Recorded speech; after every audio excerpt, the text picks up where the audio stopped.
We need to have a balance between rates and services, but those services do need to meet the community's needs, again, now and into the future. And that also includes infrastructure. 3 minutes, really, really quick. I'll finish up by just saying, if I'm re-elected, I will actively continue to be involved in the process. I will be available and I will continue to work hard. I don't promise to fix all of those issues you will hear about, but I will do my absolute best for Tokoroa, the South Waikato, and you as the ratepayers. Thank you. Thank you, Jeff. Sharon Clare, please. Sharon Clare.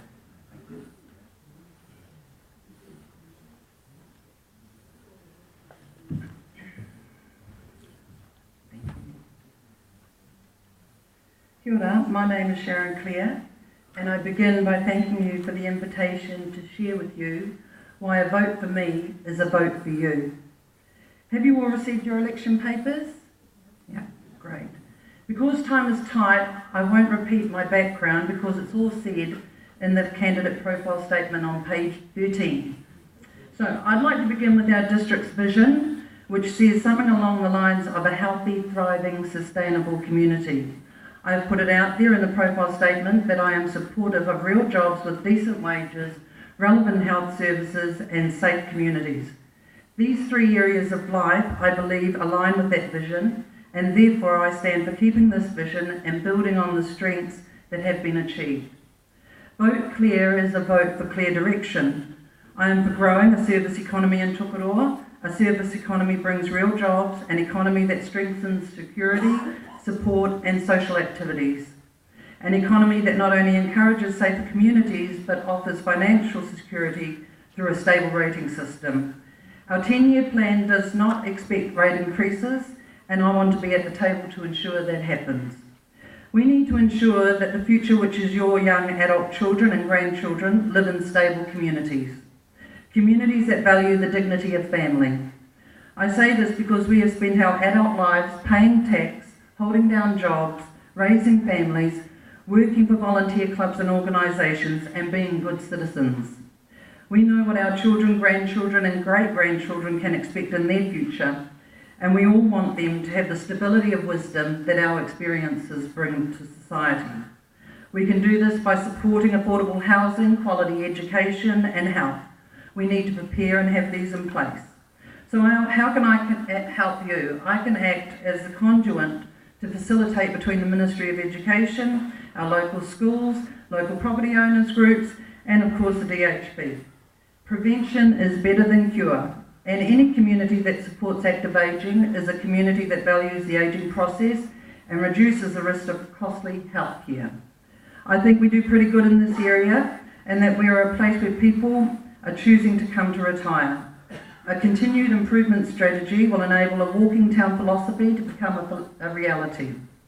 Protecting our future is to say no to central government, who are expecting councils to take on the decisions and costs that belong in central government.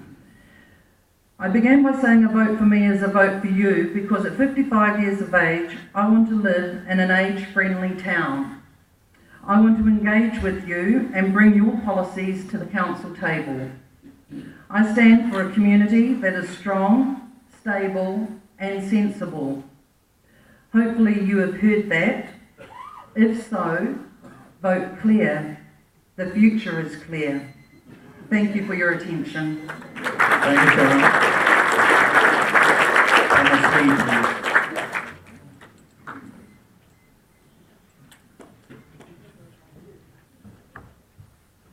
Good afternoon. Thank you, ladies and gentlemen, for the invitation. My name is Thomas Lee, and I'm proudly born and bred in Tokoroa, and I'm actually a sitting councillor.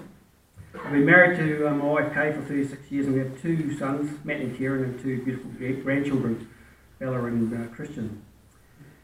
I'm standing for council these elections because I will always have the ratepayers' interest at heart and ensure our community is prosperous, healthy, happy and safe.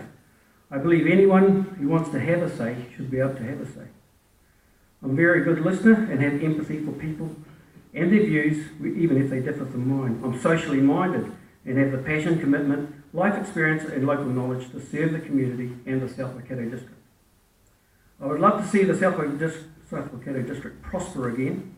We can achieve this by encouraging businesses into our district, which will create work opportunities for our young people. We need to be a safe, welcoming district to encourage visitors to call in, even if it's just for the toilets, food, drink, and other retail experiences. The CBD upgrade is a cog in this wheel, and we need to get on with that. Council needs to plan and operate prudently with ratepayers' money. And the ratepayer needs to see that all the services we provide to the district are indeed value for money. The community has the chance to submit at annual and long-term plan stages. If they disagree or agree with council, they have that opportunity. The only community housing I'm aware of is the pensioner housing. We have 90 units and we're in the process of building 5 more at the moment, with another 4 or 5 to come depending on the funding. I'm part of that committee as well, and hopefully we'll be able to move those along, but a lot of it depends on the price of the land. Our only community housing that we have is that pensioner housing, and we need to actually, because of our ageing population, we need those units because not everybody's going to want to have a big house. If re-elected, I will ensure that the ratepayers' concerns are answered, that we as council listen to what the community is saying while we deliberate, that we are always conscious of the decisions we make and the impact that we have. And finally, the council operates smoothly, efficiently, and we as a council are more mindful of rate increases. Thank you. Thank you, Thomas.